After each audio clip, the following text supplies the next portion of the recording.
Hallo und herzlich willkommen zu meinem neuen Video. Schön, dass ihr wieder alle mit dabei seid. Heute besuche ich das ehemalige Residenzschloss der Herzöge von Sachsen-Altenburg. Es liegt direkt in der Stadt Altenburg in Thüringen und beherbergt die herzoglichen Gemächer des 17. und 18. wie des 19. und 20. Jahrhunderts. Und da das Spielkartenmuseum dieses Jahr 100 Jahre Geburtstag feiert, habe ich für euch ein Gewinnspiel vorbereitet. Mehr Infos gibt es dann später im Video. Jetzt zeige ich euch erst einmal die prachtvollen Säle und wunderschönen Gemächer.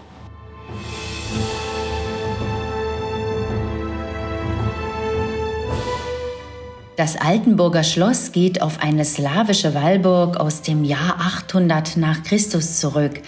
Unter Kaiser Otto II. Wurde die Burg Altenburg und weitere 9 Dörfer, Kirchen und königliche Besitzungen erstmals im Jahr 976 erwähnt. Als König Lothar III., dem wohl die Gründung einer Marktsiedlung zuzuschreiben ist, 1132 einen Hoftag hielt, war das der Auftakt für zahlreiche weitere Besuche deutscher Könige und Kaiser. Von ihnen allen war Friedrich I. Barbarossa derjenige, der Altenburg am häufigsten aufgesucht hat. Im 12. Jahrhundert ließ er die Burg zur Kaiserpfalz ausbauen. Die Anlage thront auf einem mächtigen Felsen aus vulkanischem Porphyr, der an der Schlossauffahrt noch zu sehen ist. So konnte das Gebiet um den Fluss Pleiße über die Burg Altenburg abgesichert werden. Das sogenannte Pleißenland bildete dabei die Brücke für den wichtigen Verkehr von Waren und Personen von Nürnberg zum Harz. Auch die Besiedlung des Erzgebirges wurde über dieses Gebiet organisiert. 6-mal zwischen den Jahren 1165 und 1185 hielt sich der Kaiser in Altenburg auf. In der Herrschaftszeit des Stauferkaisers wurde die Stadt zu großer Blüte geführt. Altenburg entwickelte sich als pleißenländische Reichsstadt zu einem Zentrum des Reichslandes. Auf Veranlassung von Friedrich I. kam es zum verstärkten Landesausbau mit der Gründung neuer Dörfer.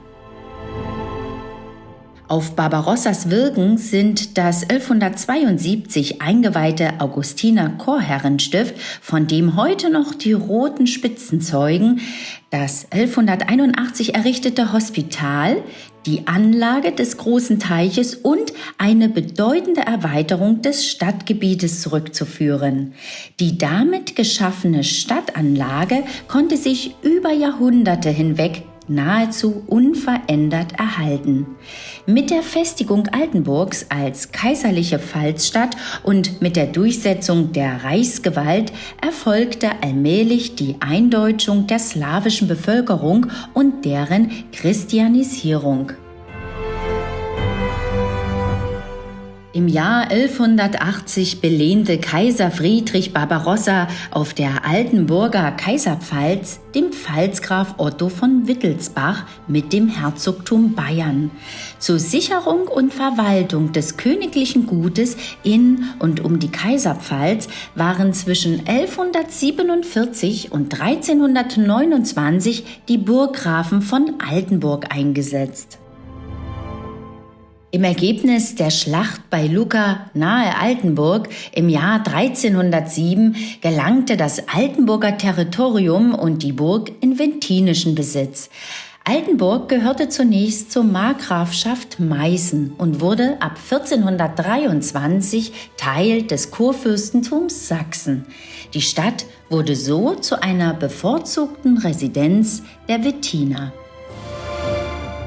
Im Innenhof befindet sich das große weiße Haupthaus, genannt Cour de Logis. Es verfügt über einen Nord- und einen Südflügel.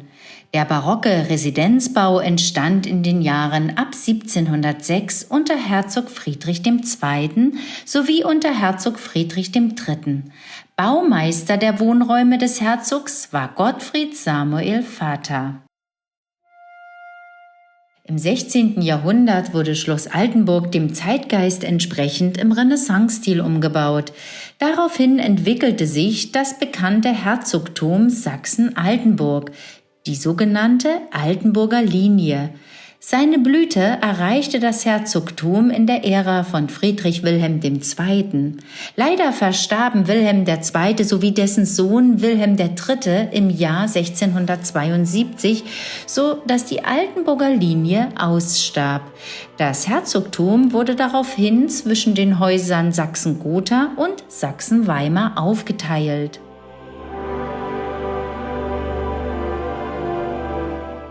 Ernst I. von Sachsen-Gotha, genannt der Fromme, übernahm daraufhin die Regentschaft. Nach dessen Tod im Jahr 1608 teilte man das Land erneut unter den Nachfahren auf. Der letzte Nachfahre von Ernst I. war Friedrich IV. Als dieser im Jahr 1825 ohne männlichen Nachfolgen verschied, erlosch auch die Linie des Hauses Sachsen-Gotha-Altenburg. Das Land Sachsen-Altenburg war ein Mini-Territorialstaat im Deutschen Bund und das Land wurde erst 1826 gegründet. Eine Neuordnung der ernestinischen Ländereien war jetzt notwendig und wurde am 11. August 1826 gesetzlich in einem Vertrag geregelt. Und aus diesem Vertrag ging das Herzogtum Sachsen-Altenburg mit der Residenz in Altenburg hervor.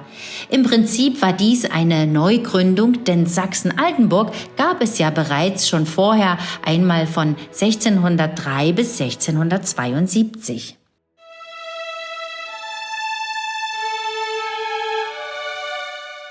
Sachsen-Altenburg fiel in der Folge an Herzog Friedrich III. Von Sachsen-Hildburghausen. Am 29. April 1831 erhielt Sachsen-Altenburg eine eigene Verfassung und auch aus wirtschaftlicher Sicht wurde reformiert. So trat man ab dem Jahr 1834 als souveräner Bundesstaat dem Deutschen Zollverein bei. Dieser Verein schaffte die Grenzzölle für Waren innerhalb Deutschlands ab und entlastete somit die Wirtschaft. Ab dem Jahr 1867 trat das Herzogtum Sachsen-Altenburg schließlich auch dem Norddeutschen Bund bei. Mit dem Beitritt der süddeutschen Staaten wurde aus dem Bund letztlich im Jahr 1871 das Deutsche Kaiserreich. Im Empire-Zimmer bezieht sich die Ausstellung auf die Zeit nach 1826, als Altenburg wieder Residenzstadt wurde. Josef I. war ein Sohn des Herzog Friedrich von Sachsen-Hildburghausen und dieser war seit 1826 Herzog von Sachsen-Altenburg. Dessen Gemahlin war Charlotte von Mecklenburg-Strelitz. Charlottes Schwester war Königin Luise von Preußen. Sie galt zusammen mit ihren Schwestern Königin Friederike von Hannover und Fürstin Therese von Thurn und Taxis als eine der schönsten Frauen ihrer Zeit.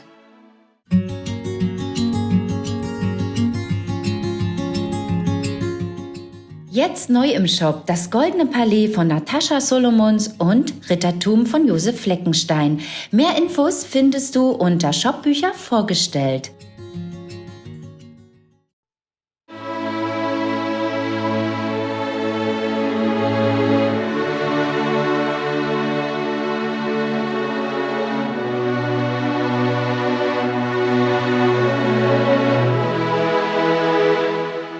Alexandra war eine Prinzessin von Sachsen-Altenburg und durch Heirat russische Großfürstin.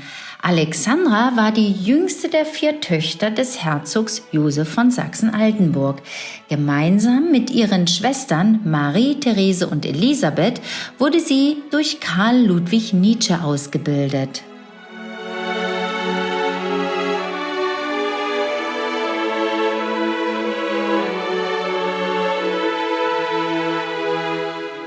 Nach einem Besuch bei seiner Schwester Olga in Stuttgart lernte Großfürst Konstantin in Altenburg die 14-jährige Alexandra kennen. Diese hatte bei einem Kuraufenthalt der Familie in Bad Kissingen 1844 durch ihr angenehmes Äußeres und ihren lebhaften Geist die Aufmerksamkeit der russischen Zarenfamilie auf sich gezogen. Konstantin war begierig darauf, Alexandra zu heiraten und schrieb seinen Eltern: diese oder keine. Alexandra kam 1847 in Russland an und heiratete den Großfürsten am 30. August in St. Petersburg. Am Hof war sie später unter dem Namen Tante Sanni bekannt. Sie unterstützte ihren Mann in seiner Reformtätigkeit, die sich in der Aufhebung der Leibeigenschaft widerspiegelte. Alexandra galt als eine der schönsten und imposantesten Frauen am Petersburger Hof. Sie war eine enge Freundin der Zarin Maria Alexandrowna.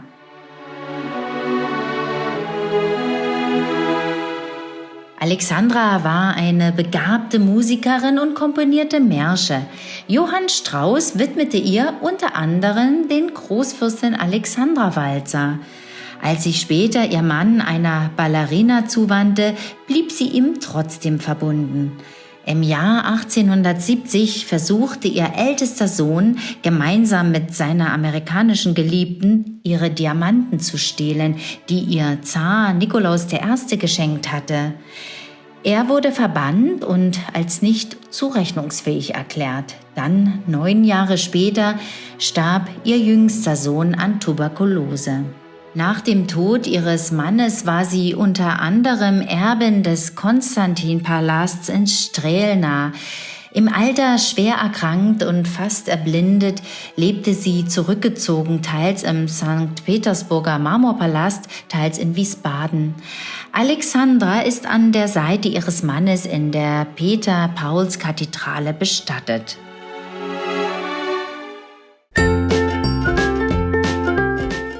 Der neue Fotokalender 2024 ist da. Mehr Infos findest du unter Shopbücher vorgestellt.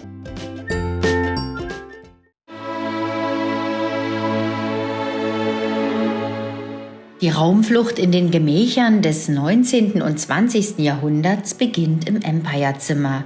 Die Deckengestaltung dieses Zimmers stammt aus der Regierungszeit Herzog Josefs. Josef war der zweite Herzog der jüngeren Linie nach 1826, trieb die Renovierung des Residenzschlosses maßgeblich voran.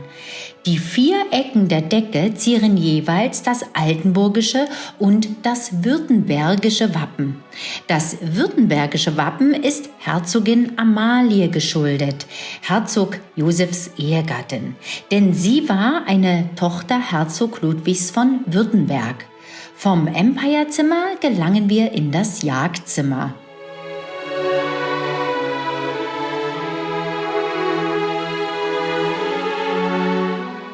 Die hohe Jagd war seit jeher ein Privileg der gesellschaftlichen Elite.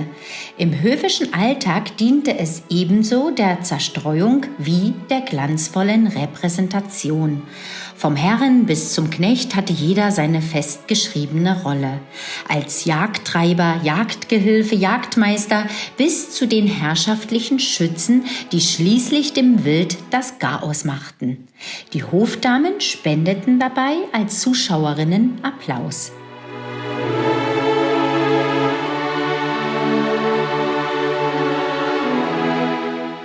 Die Räumlichkeiten entstanden in der zweiten barocken Bauphase ab 1724.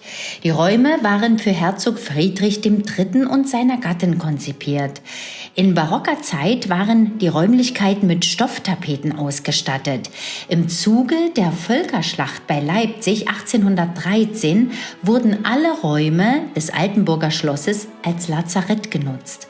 Aus Angst vor festgesetzten Krankheitserregern wurde die barocke Ausstattung weitestgehend zerstört.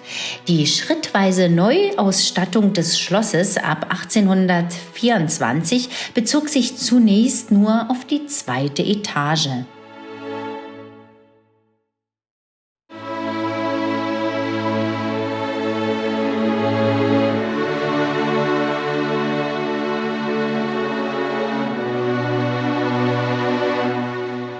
Die herzogliche Bibliothek zählt zweifellos zum Höhepunkt beim Rundgang durch die neue Ausstellung im Schloss Altenburg.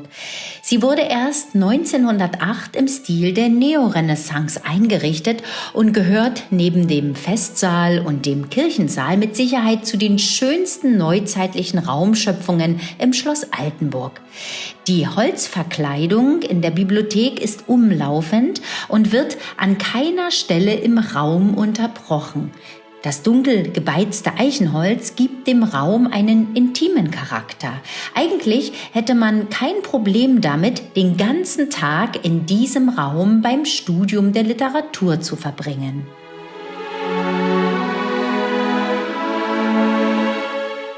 Sehr interessant ist auch die Bildersprache der Bibliothek. Über dem Kamin hängt ein Bronzerelief, das den sächsischen Prinzenraub von 1455 thematisiert.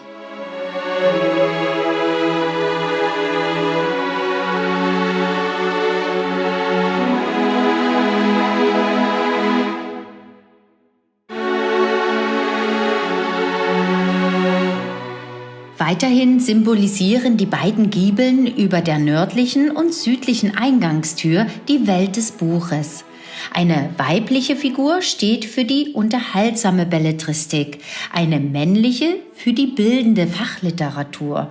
Und wer genau hinschaut, kann noch weitere Allegorien in der Bibliothek entdecken, zum Beispiel in den Fensternischen.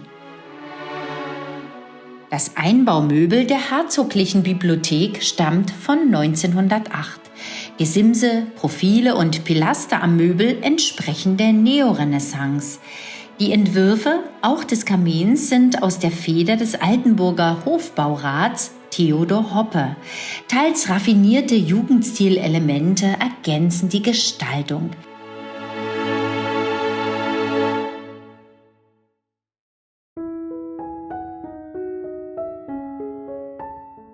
Der Bibliothek schließt sich südlich das Arbeitszimmer und Empfangszimmer des volksnahen Herzog Ernst II. An.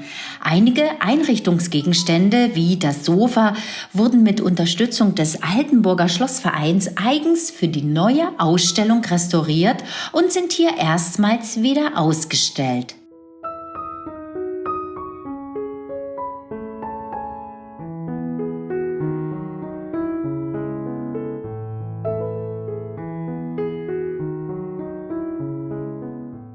Unmittelbar nach dem Tod seines Onkels Herzog Ernst I. übernahm Ernst Bernhard Georg Johann Karl Friedrich Peter Albert von Sachsen-Altenburg als Ernst II. 1908 die Regierung im Herzogtum Sachsen-Altenburg. Kaiser Wilhelm II. Verlieh ihm den Hohen Orden vom Schwarzen Adler, nachdem er Chef des 8. Thüringischen Infanterieregiments und des 1. Königlich-Sächsischen Jägerbataillons in Freiberg wurde. Er galt als volksnaher Herrscher, der regelmäßig Audienzen für jedermann abhielt. Auch der Forschung und Technik gegenüber war er aufgeschlossen. So besaß er eines der ersten Autos im Herzogtum, genau gesagt das Fabrikat Mercedes, unternahm 1911 eine Forschungsreise nach Spitzbergen und betrieb die Eröffnung eines Flugplatzes, des heutigen Leipzig-Altenburg Airports.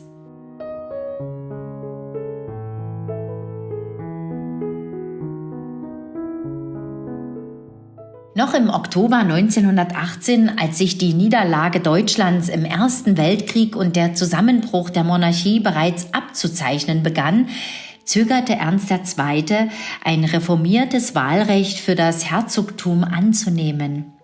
Am 7. November 1918 brachen in Altenburg Unruhen aus. Der Herzog versuchte noch, die Situation durch die Berufung 3 Sozialdemokraten in die Regierung wenden zu können, dankte aber schließlich am 13. November 1918 ab.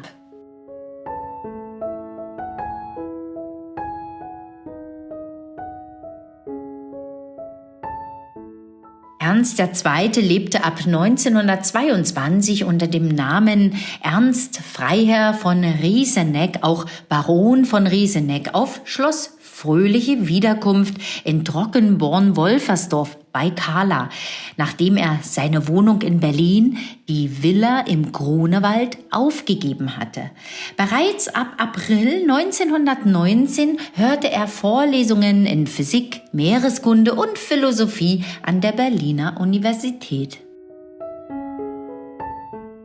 Seine Frau trennte sich in der Zwischenzeit aufgrund seiner Affären mit anderen Frauen von ihm und 1920 wurde die Ehe geschieden. Auf seinem Schloss Fröhliche Wiederkunft richtete er mit Unterstützung von Kurt Kissauer eine Sternwarte ein, die mit den modernsten Geräten der Zeit ausgestattet war und zu einer vielbesuchten Forschungseinrichtung wurde. Anfang der 1930er Jahre studierte er am Astrophysikalischen Institut der Universität Jena.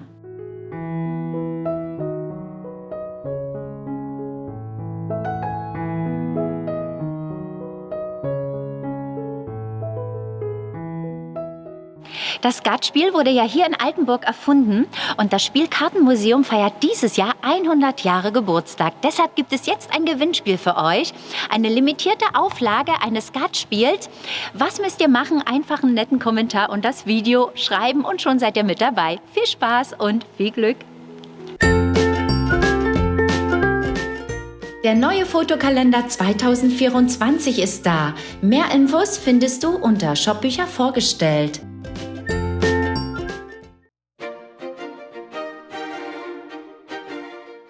Den großen Festsaal des Altenburger Schlosses erreicht man durch einen Vorsaal.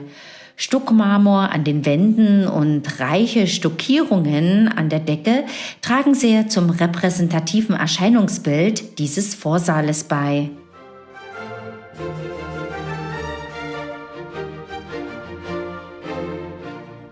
Der Raum zeichnet sich nicht durch einen bestimmten Stil aus, sondern verfügt über eine Vielzahl von Stilelementen.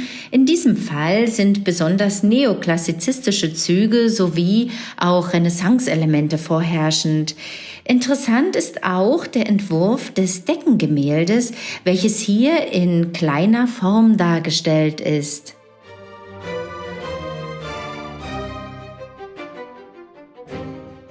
Die Statue, die zwischen den Türen steht, stellt einen Engel dar, der schützend seine Hand über das Herzogtum hält. Es ist ein Geschenk von Alexandra von Sachsen-Altenburg, einer der Töchter des Herzogs Joseph I.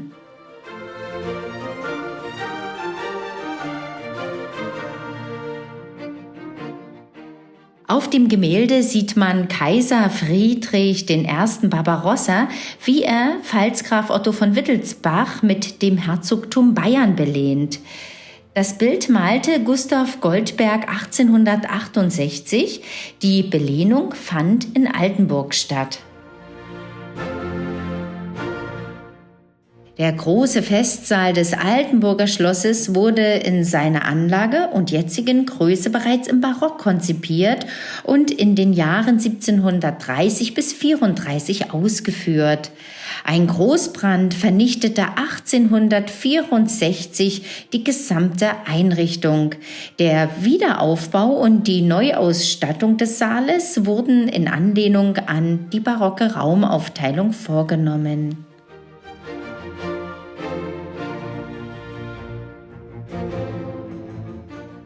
Der große Festsaal ist 28 Meter lang, 14 Meter breit und 10 Meter hoch und erstreckt sich über 2 Etagen und die gesamte Breite des Gebäudes.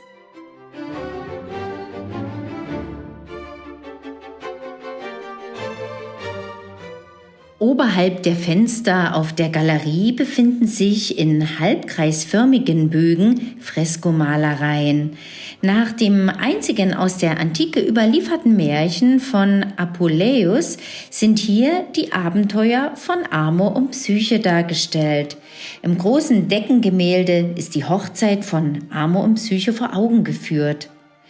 Amme und Psyche stehen, umringt von einer Vielzahl von Göttern, vor dem Thron Jupiters und Junos. Die sehr farbintensiven Fresken wurden von dem Schwindschüler Karl Smosdorf aus München geschaffen.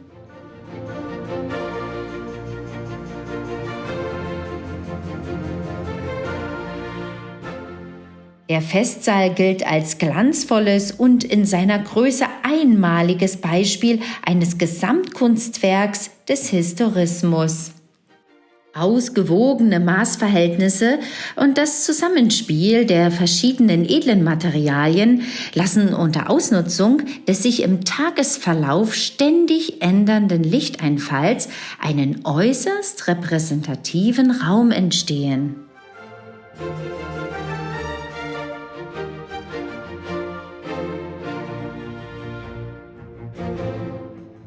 Die 40 Gebälkträgerinnen, die üppig dekorierte Galerie mit vergoldetem Gitter und die 8 Kronleuchter mit Kristallbehang lassen diesen prunkvollen Festsaal erstrahlen.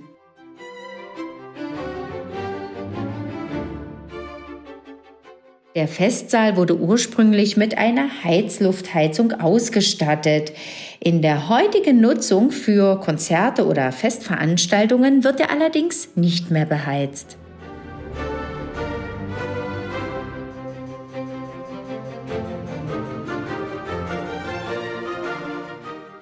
Nun möchte ich mich ganz herzlich von euch verabschieden. Ihr habt nun die wunderschönen Gemächer und prachtvollen Festsäle gesehen. Hat euch dieses Video gefallen, dann würde ich mich wieder sehr über einen Daumen hoch freuen. Und wollt ihr nie wieder ein wunderschönes Schlösser- und Burgenvideo verpassen, dann abonniert am besten gleich den Kanal. Ich sag dann schon einmal Tschüss und auf Wiedersehen. Bis zum nächsten Mal. Tschüss!